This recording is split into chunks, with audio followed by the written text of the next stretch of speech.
Hello, welcome to a video on section 5.3 parts 3 and 4. So last time you met with your substitute, if you're in class of course, you saw a video on sections 5.3 parts 1 and 2. So now we're going to wrap up section 5.3 by doing parts 3 and 4. So you might remember MVT that we had for derivatives. Well, there's one for definite integrals, so here it is. So if I took the definite integral from a to b of f of x times dx and multiply it by 1 over b minus a, we know this is the average value. That was part 2 of section 5.3. We know this is the average value. Now, let's say we set that equal to f of c. So our function that we're taking the integral of, say I set that equal to that function itself, but with c as the input. So the mean value theorem is going to state that there is some point c in our interval from a to b that this will be true. You might remember for derivatives, it kind of looked like this, right? Here's a, here's b, and we had stated that there's going to be some derivative c, f prime c, that equaled our average rate of change, f of b minus f of a over b minus a, where if I drew a secant line, okay, this is not the best diagram. Let me redo that. You may want to redraw the diagram if you're doing what I'm doing. Okay, that's probably a little bit better. So say that's A, say that's B.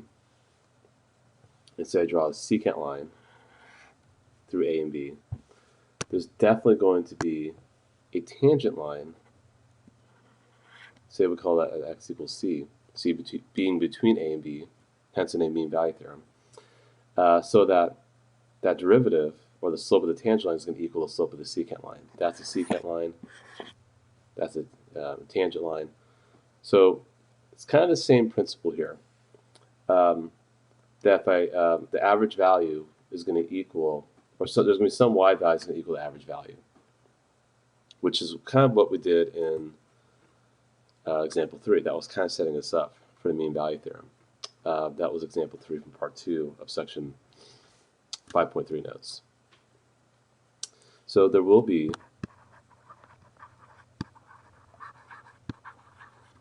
at least 1x in a comma b where the y value equals the average or mean y value. And actually we can kind of rewrite things. If I multiply both sides by b minus a over here, this b minus a times f of c equals all that. So let's kind of do a little demonstration here. So this is y equals 3 minus root x, of course. And if I take the integral from 0 to 9 of 3 minus root x times dx, of course my area is going to equal the, whatever that definite integral is. So the definite integral equals that area, right? Well, my average y value in u was at 1. So this is going back to page 4, example 3. So just right above.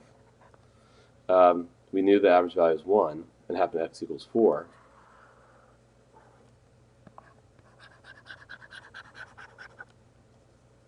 Remember that was our average y value.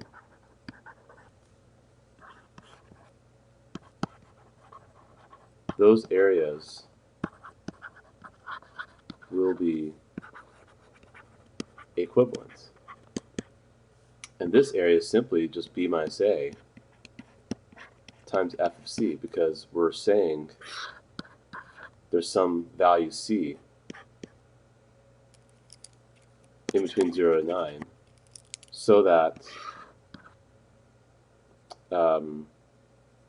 it's going to equal the average value.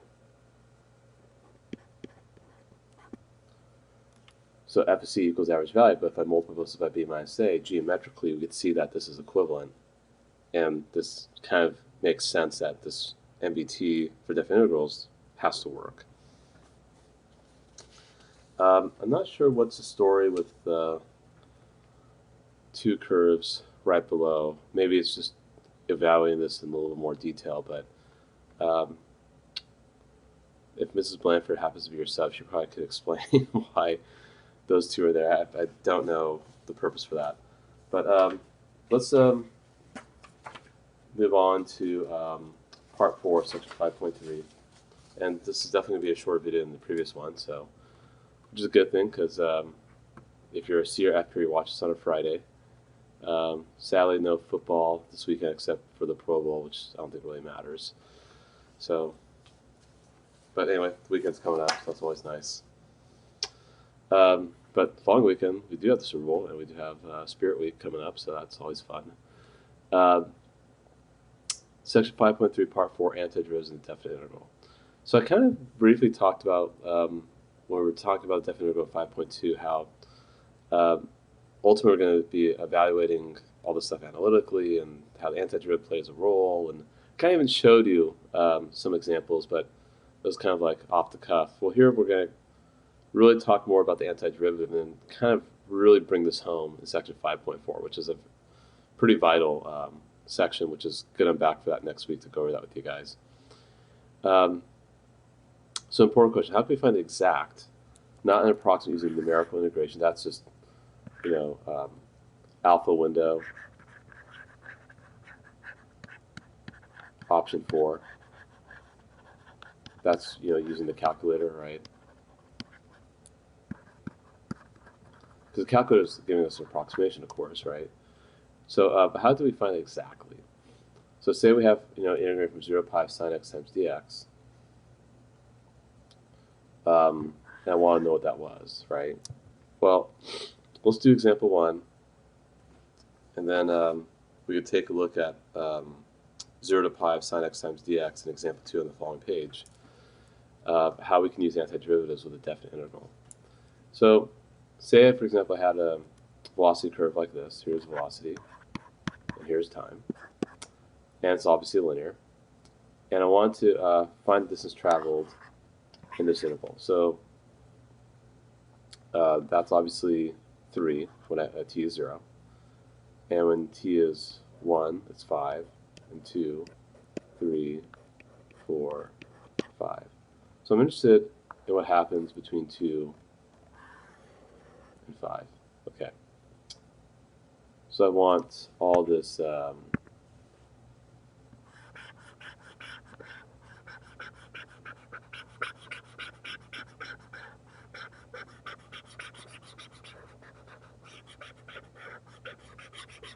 area here, which actually pretty impressed with my shading skills. This is actually looking pretty good.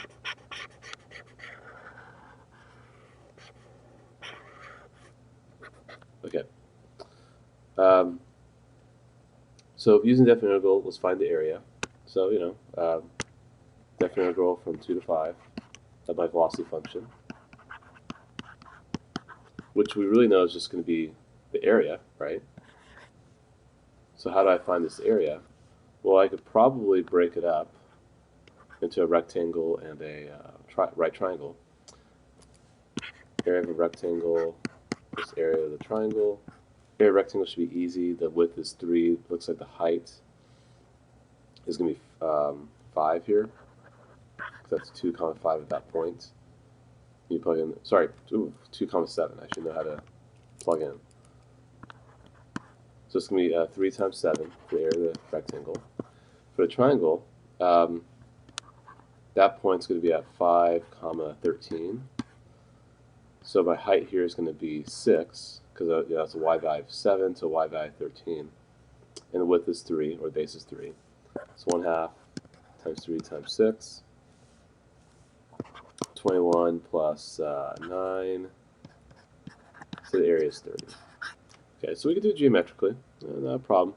But we're going to need something that's a bit more accurate, because not all the curves are going to be linear, and not all curves will enable us to just use plain geometry to find the area, right?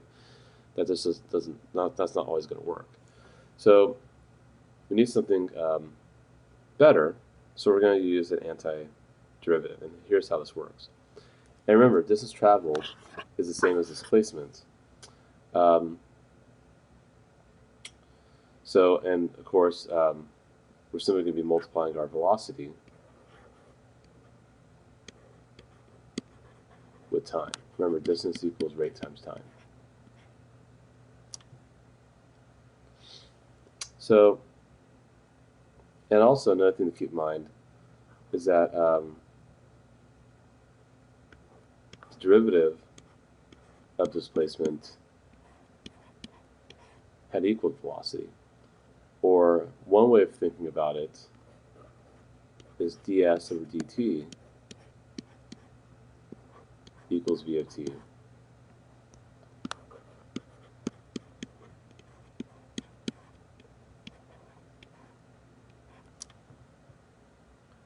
And if I kind of move things around a little bit like this, ds over dt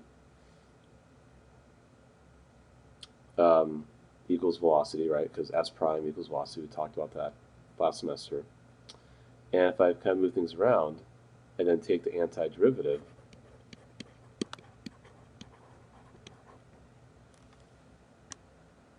which will look something kind of like this, using the symbol we've been using for definite integrals, then basically your displacement will simply be the integral of velocity times dt.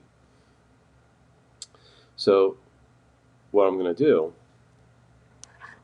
is I'm going from 2 to 5, and my velocity function was again 3 plus 2t.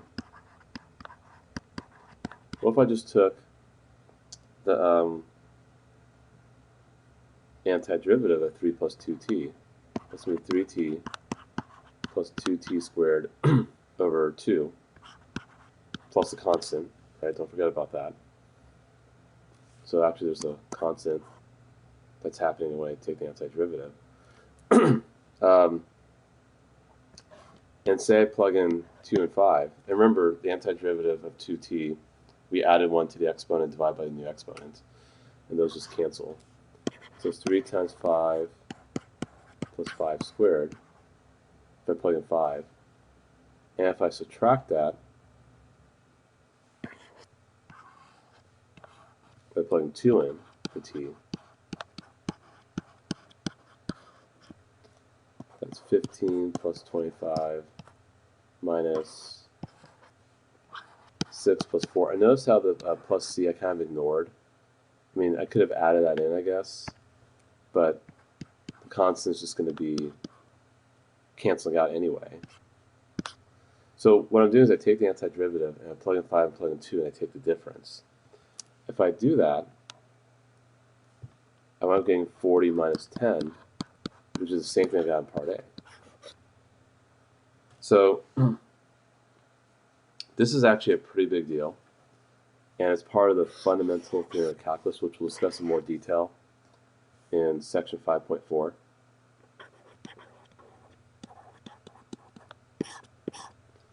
But for now, we'll just kind of just roll with this, and we'll kind of just practice a little bit, but we'll go in a little more details of why this is working so well at a later time. But we could just use antiderivatives to evaluate definite integrals instead of just using plain geometry. So essentially,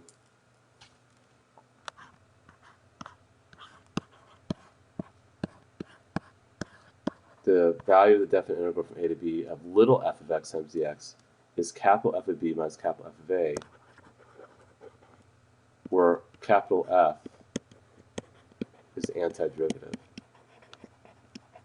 of little f. And likewise, the derivative of capital F is going to equal little f. So it just represents an antiderivative. So if I do this for example 2, hopefully you remember the antiderivative sign is going to be excuse me, negative cosine. That's because the derivative of cosine is negative sign, and so of course that's what we got. So, and I draw this little bar to the right of cosine at negative cosine x plus c to show that I'm plugging in pi and 0.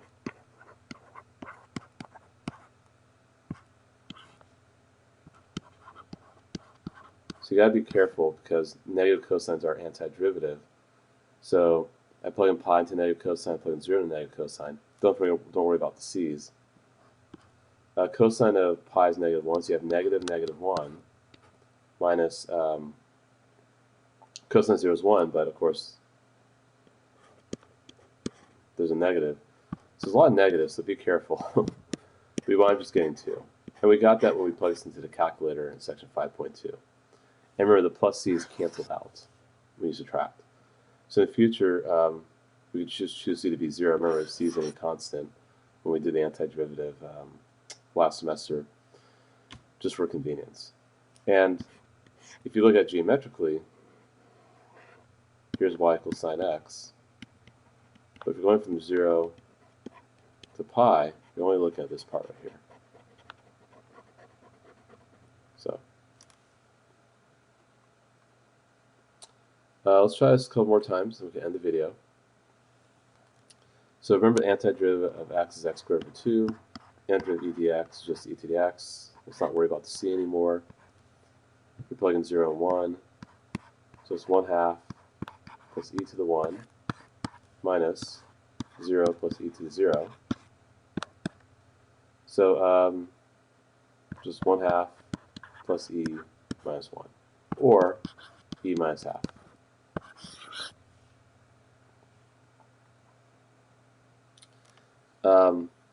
This one here, hopefully you recognize that's going to be inverse sine of x, 1/2 to root 3 over 2. So that's a matter of kind of like recognition. So obviously I'm doing the inverse sine of root 3 over 2 minus inverse sine of 1/2. Remember, we have to stay within our default ranges. Remember, the default is from negative pi over 2 to pi over 2.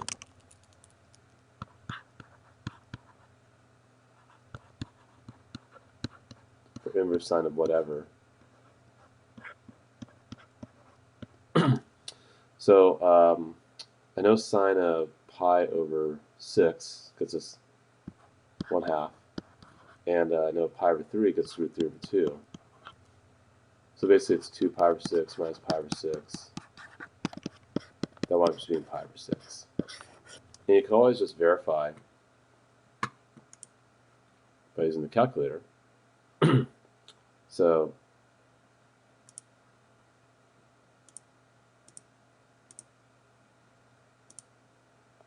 .5 for the bottom, 0.5 root 3, or you could do root 3 over 2, same thing. Oh, come on. Let me clear that. 0.5 seconds, roots 3, there we go. 1 over parentheses roots. It's not terribly fun to type. X squared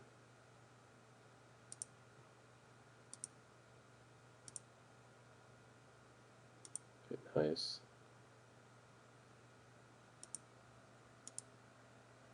And if you do type in pi over 6, we get the same thing. so we know that we did this right. So anyway, that concludes the video on section 5.3, parts 3 and 4. And then when I see you guys next week, we'll talk about section 5.4, and the rest of the class you can use for just working on the homework. Okay, have a great weekend. See you later. Bye.